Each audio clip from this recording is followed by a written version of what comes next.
ভারতকে বিচ্ছিন্ন করার কাজ কি শুরু? বাংলাদেশে পরেশ বড়ুয়া কি করছে? আপনারা বেশ কিছুদিন যাবৎ, বিশেষ করে পরিবর্তনের বাংলাদেশে, গত 1.5 বছরের পরিবর্তনের বাংলাদেশে ভারতের উত্তর পূর্বাঞ্চলের যে রাজ্য, 7 রাজ্য, 7 সিস্টার্স নামে খ্যাত, সেই রাজ্যগুলোকে বিচ্ছিন্ন করে দেওয়া বা অস্থিরতা তৈরি করার সারা শব্দ বাংলাদেশে শুনতে পাচ্ছেন। বিভিন্ন সময়ে বাংলাদেশে অবসরপ্রাপ্ত সামরিক কর্মকর্তারা ভারত বিরোধী জামাতপন্থী সামরিক কর্মকর্তাদের কণ্ঠে উচ্চারিত হতে শুনেছেন। বাংলাদেশের জাতীয় প্রেস ক্লাবের মতো জায়গায় বসে ভারতকে টুকরো টুকরো করে দেবার হুঙ্কার শুনেছেন। বাংলাদেশের অবসরপ্রাপ্ত সেনা কর্মকর্তাদের সংগঠন রাওয়ার সভাপতি বা চেয়ারম্যান, তার কণ্ঠেও শুনেছেন ভারতকে টুকরা টুকরা করে দেওয়ার কথা। গোলাম আজম, সাবেক জামাতের আমির, তার পুত্র আব্দুল্লাহ আমান আজমির কণ্ঠে শুনেছেন। আর গত পরশু এই যে নবগঠিত ছাত্র সমন্বয়কদের রাজনৈতিক দল এনসিপি নেতা হাসনাত আব্দুল্লাহর দৃঢ় কণ্ঠে শুনলেন যে ভারতের বিচ্ছিন্নতাবাদীদের বাংলাদেশে আশ্রয় দেওয়া হবে ভারতকে ভেঙে দেওয়ার জন্য। এগুলো কি আসলে মুখে মুখে শুধু কথা, নাকি আরো অনেক কিছু?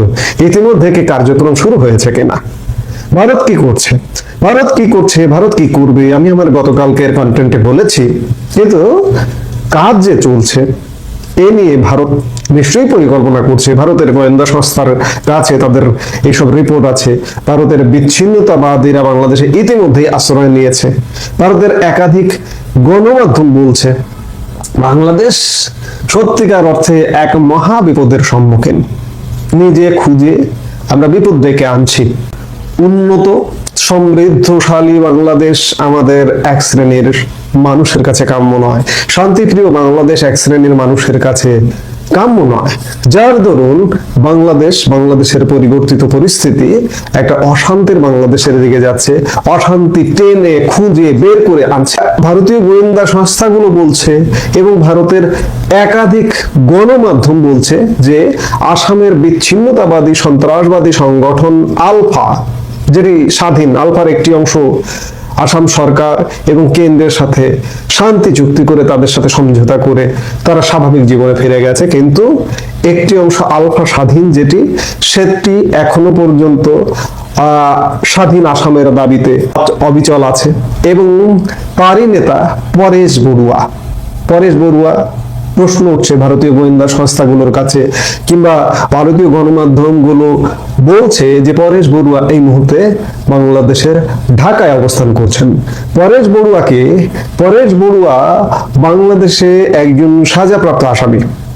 আপনাদের মনে আছে নিশ্চয়ই 2004 সালে তৎকালীন বিএনপি জামাত ক্ষমতায় ছিল। 10 ট্রাক অস্ত্রের কথা, যে অস্ত্র বাংলাদেশ হয়ে ভারতের আসামে যাবার কথা ছিল। সেই অস্ত্র মামলার আসামি হচ্ছেন এই উলফা প্রধান পরেশ বড়ুয়ার মৃত্যুদণ্ড হয়েছিল বাংলাদেশে, পরবর্তীতে বিচার হয়ে। কিন্তু এই পরিবর্তিত নতুন সরকার এসে গত বছর ডিসেম্বরে তার সাজা কমিয়ে যাবজ্জীবন সাজা, এবং তিনি পলাতক। তিনি বাংলাদেশ সরকারের ধরাছোঁয়ার বাইরে বলেই ঘোষিত অফিসিয়ালি। কিন্তু যেটি জানা যাচ্ছে যে বাংলাদেশের যারা সরকারপন্থী তাদেরই প্রশ্রয়ে এই যাবজ্জীবন সাজাপ্রাপ্ত একজন আসামি পরেশ বড়ুয়া এই মুহূর্তে ঢাকায় অবস্থান করছেন। বলা যায় সরকারের কাছের লোকদের পৃষ্ঠপোষকতায়। ভারতের বৈদেশিক গোয়েন্দা বিভাগের কাছে খবর এসেছে গত কয়েকদিন ধরেই বাংলাদেশে রয়েছেন পরেশ। জামায়াতে ইসলামীর অনুগত চূড়ান্ত ভারত বিদ্বেষী কয়েকজন প্রাক্তন সেনা কর্মকর্তার সঙ্গে তিনি বৈঠকও সেরেছেন ইতিমধ্যে। ভারতের গোয়েন্দা সংস্থার কাছে খবর, বাংলাদেশের সেনা গোয়েন্দা সংস্থা ডিজিএফআই এর কয়েকজন অফিসার দিন 4 আগে আলফা স্বাধীনের সর্বাধিনায়ক পরেশ বড়ুয়াকে বাংলাদেশে নিয়ে এসেছেন। কেন্দ্রীয় স্বরাষ্ট্র মন্ত্রক অত্যন্ত গুরুত্ব দিচ্ছে এই খবরকে। স্বরাষ্ট্র মন্ত্রকের এক কর্তার বরাত দিয়ে ভারতীয় একটি গণমাধ্যম জানাচ্ছে যে পরেশ বড়ুয়াকে আলোচনার জন্য ঢাকায় নিয়ে যাওয়ার অর্থ উত্তর পূর্বাংশকে ভারত থেকে বিচ্ছিন্ন করার বিষয়টি এখন আর শুধু হুমকির পর্যায়ে নেই, বাংলাদেশের শক্তিশালী একটি ভারত বিদ্বেষী অংশ তা বাস্তবায়িত করতে উঠে পড়ে লেগেছে। আমি খানিক আগেই বলছিলাম যে শুধুমাত্র তাদের কণ্ঠে কি উচ্চারিত হচ্ছে নাকি ইতিমধ্যে বাস্তবায়ন প্রক্রিয়া চালু হয়ে গেছে। যদি পরেশ বড়ুয়াকে বাংলাদেশে আনা হয়ে থাকে তাহলে যারা হুমকি দিচ্ছেন বা হুমকি দিয়েছেন তারা যে বাস্তবায়নের পথে এগুচ্ছে, তারা যে বসে নেই, এটি মোটামুটি স্পষ্ট। সেই কর্মকর্তার সংযোজন পরেশ কেবলমাত্র আলফার সর্বাধিনায়ক নন, উত্তর পূর্বের প্রতিটি রাজ্যের সন্ত্রাসবাদী সংগঠনগুলির প্রশিক্ষণ ও সমন্বয়ের দায়িত্ব পালন করে এসেছেন। সুতরাং শিলিগুড়ি করিডোর পেরিয়ে সেভেন সিস্টার্স নামে উত্তর পূর্ব ভারতের যে 7টি রাজ্যকে ভারত থেকে আলাদা করার হুমকি বাংলাদেশের কিছু প্রাক্তন সেনা কর্মকর্তা এবং ইসলামী জঙ্গি সংগঠনগুলো দিচ্ছে, তা বাস্তবায়ন করার উপযুক্ত লোক হতে পারেন এই পরেশ বড়ুয়ায়। আমি খানিক আগেই বললাম যে United liberation front of Assam বা আলফার অধিকাংশ গুরুত্বপূর্ণ নেতা ভারত সরকারের কাছে আত্মসমর্পণ করে স্বাভাবিক জীবনে ফিরলেও পরেশ স্বাধীন অসমের দাবিতে সশস্ত্র আন্দোলনের পথ ছাড়তে রাজি হননি। মিয়ানমারের চীন রাজ্যে এখনো নবাগত তরুণদের অস্ত্র প্রশিক্ষণ দিচ্ছে তার নতুন সংগঠন আলফা স্বাধীন। পরেশ নিজে থাকেন মিয়ানমার সীমান্তে চীনের ইউনানের একটি আধা শহরে। ভারতীয় গোয়েন্দারা জেনেছেন দিন 4 আগে টেকনাফ দিয়ে পরেশকে নিয়ে যাওয়া হয়েছে। সেখান থেকে চট্টগ্রামে নিয়ে গিয়ে তাকে রাখা হয় ডিজিএফআই এর দপ্তরের অদূরে জিসি মোড়ের হারবার ভিউ নামে একটি হোটেলে। গত রবিবার তাকে ঢাকায় নিয়ে এসে বনানী ডিএইচএস এর 5 নম্বর রোডে ডিজিএফআই এর নজরবন্দি একটি নিরাপদ আশ্রয়ে রাখা হয়েছে। সেখানে যাদের সঙ্গে পরেশ দেখা করেছেন তাদের অন্যতম গোলাম আজম পুত্র ব্রিগেডিয়ার জেনারেল অবসরপ্রাপ্ত আব্দুল্লাহ আমান আজমি এবং মেজর জেনারেল রেজ্জাকুল হায়দার চৌধুরী। রেজ্জাকুল হায়দার চৌধুরী চীন থেকে বাংলাদেশের মাধ্যমে আলফার জন্য অস্ত্রশস্ত্র আনার প্রধান কারিগর ছিলেন। ওই যে আমি শুরুতেই যে 10 ট্রাক অস্ত্রের কথা বললাম, সেই অস্ত্রগুলো চীন থেকে এসেছিল সমুদ্র পথে এবং চীন থেকে এসে চট্টগ্রাম হয়ে আসামে যাবার চেষ্টাকালে এই অস্ত্রগুলো ধরা পড়ে গিয়েছিল। চট্টগ্রাম সার কারখানার জেটিতে 10 ট্রাক অস্ত্রশস্ত্র খালাসের মামলায় পরেশ বড়ুয়ার সঙ্গে রেজ্জাকুল হায়দারও আসামি ছিলেন। ডক্টর ইউনূস সরকারের আমলেই গত বছর এই মামলা থেকে রেজ্জাকুল হায়দার বেকসুর খালাস পান। তার কয়েকদিনের মধ্যেই রেজ্জাকুল হায়দার চীনে গিয়ে বাংলাদেশের জঙ্গিদের জন্য আবার অস্ত্রশস্ত্র আনার ব্যবস্থা করতে গিয়েছিলেন বলে খবর পেয়েছে ভারতীয় গোয়েন্দারা। সেই রেজ্জাকুল হায়দারের সঙ্গে পরেশ বড়ুয়ার আলোচনার খবরে উদ্বেগ বেড়েছে নয়াদিল্লির। আপনারা খুব ভালো করে জানেন যে ভারত পাকিস্তান বর্তমান সম্পর্কটাও কোন পর্যায়ে এবং পাকিস্তান পূর্ব সীমান্ত দিয়ে ভারত আক্রমণ করবার একটা চেষ্টা করছে এবং এই পূর্ব সীমান্ত এবং ভারতের 7 সিস্টার্স এই সব মিলিয়ে একটা জোড়াতালি লাগিয়ে ভারতকে যদি পাকিস্তান এবং বর্তমানে বাংলাদেশে পাকিস্তানপন্থী হত্যাকর্তারা অস্থির করতে চায় তাহলে অবাক হওয়ার কিছু থাকে না। এই মুহূর্তে বাংলাদেশে ইসলামী জঙ্গিদের পাশাপাশি উত্তর পূর্বের বিচ্ছিন্নতাবাদীদের অস্ত্র ও অর্থ জুগিয়ে চাঙ্গা করার চক্রান্ত চলছে, তা বোঝা যাচ্ছিল। সেনাবাহিনীর পাকিস্তানপন্থী কিছু সাবেক কর্তা এই কাজে নিরন্তরভাবে কাজ করছেন। সঙ্গে রয়েছে পাক গুপ্তচর সংস্থা আইএসআই। ভারতীয় গোয়েন্দারা মনে করছেন এবার পরেশ বড়ুয়াকে ডেকে এনেছেন নতুন অ্যাসাইনমেন্ট দিতে। তবে দিল্লির স্বরাষ্ট্র মন্ত্রকের এক কর্তা বলছেন ইতিমধ্যে উত্তর পূর্বের পরিস্থিতি বদলেছে। একের পর এক জঙ্গি সংগঠন কেন্দ্রের সঙ্গে চুক্তি করে আত্মসমর্পণ করায় বিচ্ছিন্নতাবাদীদের দাপট কমেছে। পরেশকে ব্যবহার করে বিশেষ সুবিধা হবে বলে মনে হয় না। যাই হোক, বাংলাদেশে যেটি মুখে মুখে আলোচিত হচ্ছে, বাংলাদেশের একাধিক সাবেক সামরিক কর্মকর্তার কণ্ঠে এমনটা উচ্চারিত হয়েছে। সাবেক সেনা কর্মকর্তাদের একটা বড় অংশ ভারত বিদ্বেষী, পাকিস্তানপন্থী, তারাও চাইছে এবং এই যে 90 ছেলেগুলো এনসিপি নেতা, তারাও ভারতকে শাস্তি দিতে চায়। তারা সোজা কথা আসলে শাস্তিটা কে কাকে দেবে একবার চিন্তা করে না, যে আমাদের শক্তি সামর্থ্য কোথায়। ভারত যদি অ্যাকশনে যায় তাহলে কি হবে, এই চিন্তাগুলো আসলে নেই। যাই হোক, আমরা অবস্থা দৃষ্টে যেটি বুঝতে পারছি, তাদের কণ্ঠে শুধু উচ্চারণ হচ্ছে না যে ভারতকে খণ্ড খণ্ড করে দেবে, টুকরো করে দেবে, বিচ্ছিন্নতাবাদীদের আশ্রয় দিয়ে বিচ্ছিন্ন করে দেবে, তারা কিন্তু কার্যক্রম চালাচ্ছে। ভারত এখন কি করবে, ভারতের দৃঢ় সিদ্ধান্ত নিতে হবে, নইলে ভারতের আঞ্চলিক নিরাপত্তা, ভারতের জাতীয় নিরাপত্তা হুমকির মুখে পড়বে, এবং আমরাও বাংলাদেশও একটা চরম অনিশ্চয়তা, একটা অনিরাপদ, একটা নিরাপত্তাহীনতার মধ্যে বসবাস করছে বাংলাদেশের মানুষ। ভারতের পদক্ষেপ বাংলাদেশের আপামর সাধারণ মানুষেরও নিরাপত্তার জন্য সহায়ক হতে পারে।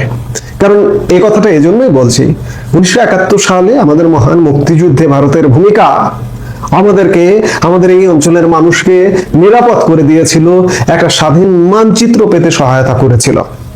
আজকে আমরা মনে হয় আবারও সেই যুগ সন্ধিক্ষণে এসে পড়েছি, 55 বছর পর, যে ভারতের সহযোগিতা দরকার। এসব বিশৃঙ্খল পরিস্থিতি থেকে বাংলাদেশকে বাঁচতে হলে ভারতের সহযোগিতা দরকার। জানি না ভারত কি করবে, আমরা গত 1.5 বছর যাবৎ ভারতের নীরবতা দেখছি। এই নীরবতার আড়ালে ভারতের কি প্রস্তুতি, ভারত কি ভাবছে, ভারত কি চিন্তা করছে, আমরা নিশ্চয়ই সেগুলো খুব শীঘ্রই দেখব। দর্শক, গতকালকে জাতির উদ্দেশ্যে ভাষণ দিয়েছেন আমাদের প্রধান উপদেষ্টা। সেখানে তিনি অভিযোগ করেছেন যে পতিত শক্তি চায় নির্বাচনের আগেই তাদের সব ধরনের অধিকার ফিরিয়ে দেয়া হোক, যেটা দেয়া হবে না বলে স্পষ্ট জানিয়েছেন। এবং তারা যদি নির্বাচনে কোনো ধরনের বাধা তৈরি করতে চায় তাহলে জনগণকে প্রতিরোধ করার কথা বলেছেন। আগামী নির্বাচন নিয়ে একটা শঙ্কা তো রয়েছেই, নির্বাচনে কি পরিবেশ তৈরি হয়, কারণ আওয়ামী লীগকে নির্বাচন করতে না দিলে আওয়ামী লীগ যে বসে থাকবে না সেটা মোটামুটি পরিষ্কার। তারা নির্বাচন প্রতিরোধের ব্যাপারে নেমে পড়তে পারে। সজীব ওয়াজেদ জয়ের 2টা সাক্ষাৎকারে, অন্তত রয়টার্সের সঙ্গে সাক্ষাৎকারে এবং ইন্ডিয়া টুডের সাথে সাক্ষাৎকারে ব্যাপারগুলো স্পষ্ট হয়েছে। সরকারও বেশ মনোযোগী এই ব্যাপারগুলো মোকাবেলা করার জন্য, কিন্তু পুলিশ দিয়ে, সেনাবাহিনী দিয়ে সেটা কতটা মোকাবেলা করা সম্ভব সেটা নিয়েও নানা ধরনের দ্বিধা বিভক্তি রয়েছে। এরই মাঝে গত রাতে একটা খবর এসেছে গণমাধ্যমে, যে খবরটা মোটামুটি চাঞ্চল্যের সৃষ্টি করতেই পারে। এবার আওয়ামী লীগের সঙ্গে জাতীয় পার্টি 14 দল সবাইকে নিষিদ্ধ করার জন্য আইনি নোটিশ দেয়া হয়েছে এবং সেই নোটিশটা সরকারকে দেয়া হয়েছে। এই ব্যাপারে কি হতে চলেছে, কারা নোটিশ দিল, কি হতে চলেছে এর পরের স্টেপে, চলুন একটু জেনে দেখি। দর্শক, বলছিলাম এতদিন আওয়ামী লীগ নিয়ে আনুষ্ঠানিক আলোচনা ছিল। আওয়ামী লীগের কার্যক্রম তো নিষিদ্ধই আছে, তার যে নিবন্ধন স্থগিত করে রাখা হয়েছে। এবার মানে পুরো আওয়ামী লীগকে পুরোপুরি নিষিদ্ধ, 14 দল, জাতীয় পার্টি সবাইকে নিষিদ্ধ করার দাবি উঠেছে এবং সেই দাবি এতদিন মুখে মুখে ছিল, এখন খাতা কলমে আসলো, অর্থাৎ আইনি নোটিশ দেয়া হলো সরকারকে। যুগান্তরের এই শিরোনামটা দেখলেই বুঝতে পারবেন, সেখানে বলা হচ্ছে আওয়ামী লীগ জাপা সহ 14 দল নিষিদ্ধ চেয়ে আইনি নোটিশ। এই ব্যাপারগুলো যদি চলতে থাকে, মানে আওয়ামী লীগের সঙ্গে যদি অন্য দলগুলোকেও মেলানোর চেষ্টা হতে থাকে, তাহলে আগামী নির্বাচন কি বিতর্কের মুখে পড়বে না? আগামী নির্বাচনের বৈধতা আন্তর্জাতিক মহলে কি পাওয়া যাবে? আর আন্তর্জাতিক মহলের যদি গ্রহণযোগ্যতা না পাওয়া যায়, তাহলে আগামী নির্বাচনে যারা বিজয়ী হয়ে সরকার গঠন করবেন তারা কতটা স্বাচ্ছন্দ্যে সরকার পরিচালনা করতে পারবেন, এই প্রশ্নটা কিন্তু ঘুরে ফিরে আসবেই। কি বলা হচ্ছে এখানে, চলুন একটু জেনে দেখি। আওয়ামী লীগ ও জাতীয় পার্টি সহ 14 দল নিষিদ্ধের দাবি প্রধান নির্বাচন কমিশনার এবং আইন মন্ত্রণালয়ে আইনি নোটিশ দিয়েছে গণ অভ্যুত্থানের পক্ষে থাকা অন্তত 36টি দল ও সংগঠনের জোট সমূহ। জুলাই ঐক্য, 16 ডিসেম্বরে জুলাই ঐক্যের অন্যতম সংগঠক ইসরাফিল ফরাজির পাঠানো বিজ্ঞপ্তিতে এই তথ্য জানানো হয়েছে। জুলাই ঐক্যের পক্ষে নোটিশ দিয়েছেন আব্দুল্লাহ আল মাহমুদ, বুরহান মাহমুদ। বিজ্ঞপ্তিতে বলা হয়েছে, আওয়ামী লীগের নেতৃত্বাধীন সরকার 2008 সালে সরকার গঠনের পর থেকে ধীরে ধীরে দেশে ফ্যাসিবাদী শাসন কায়েম করতে থাকে। যা চূড়ান্ত রূপ লাভ করে 2014 সালে বিনা ভোটে ক্ষমতায় আসার মাধ্যমে।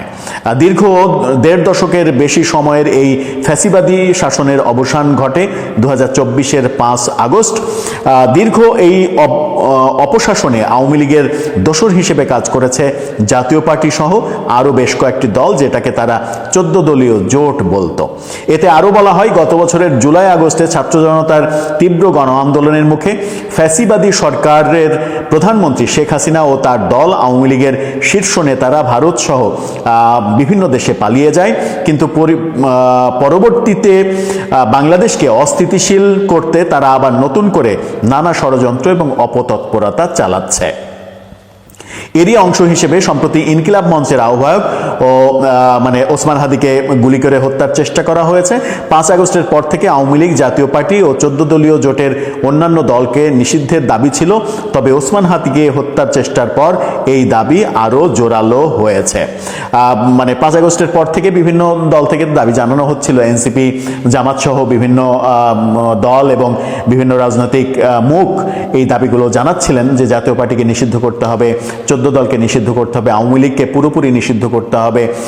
এই দাবিগুলো এতদিন মুখে মুখে ছিল, সভা সেমিনারে ছিল, রাজনীতির ময়দানে ছিল, কিন্তু এবার আইনি নোটিশ হিসেবে নির্বাচন কমিশন এবং আইন মন্ত্রণালয়ে দেয়া হলো।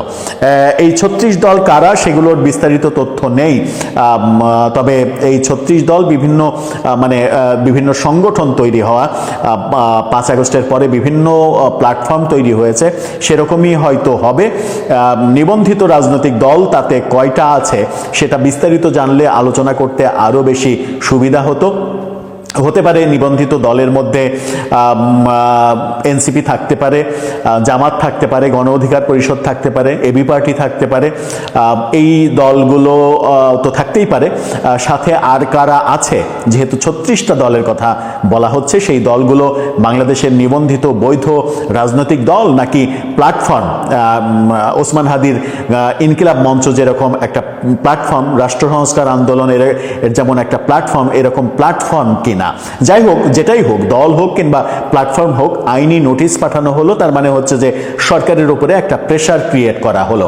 ওসমান হাদির আক্রমণের পরে ব্যাপারটা আরো বেশি সামনে এসেছে, কারণ যখন ওসমান হাদির উপরে আক্রমণ যারা করেছে তাদের সঙ্গে সাবেক ছাত্রলীগের তকমা রয়েছে। এই ব্যাপার, এখন তো ব্যাপারগুলো মোটামুটি স্পষ্ট যে কারা আক্রমণ করেছে এবং ভারতে পালিয়ে গেছেন তারা। সেই ক্ষেত্রে আওয়ামী লীগকে দায়ী করা হচ্ছে এবং আওয়ামী লীগের ওপরে প্রেশারটা আরো বেশি আসছে। যদিও সামাজিক যোগাযোগ মাধ্যমে আওয়ামী অ্যাক্টিভিস্টরা যেটা বলার চেষ্টা করছেন সেটা হচ্ছে যে এই ফয়সাল মাহমুদ কিংবা দাউদ খানই সম্ভবত ওরফে তার নাম, তিনি যদি ছাত্রলীগ হন তাহলে তো এখনকার জুলাই আন্দোলনের পক্ষে থাকা কিংবা এখন বেশ প্রভাবশালী অবস্থানে থাকা অনেকেই একসময় ছাত্রলীগ করতো, তাহলে তাদেরকেও ছাত্রলীগ হিসেবে ট্রিট করা হোক, এইরকম কথা বলা হচ্ছে। আবার বলা হচ্ছে যে সে যদি ছাত্রলীগই এখনো থাকতো তাহলে শরীফ ওসমান হাদির ইনকিলাব কালচারাল সেন্টারে তাকে এত ঘনিষ্ঠভাবে পাওয়া গেল কেন, তার নির্বাচনী ক্যাম্পেইনে এত ঘনিষ্ঠভাবে পাওয়া গেল কেন? এই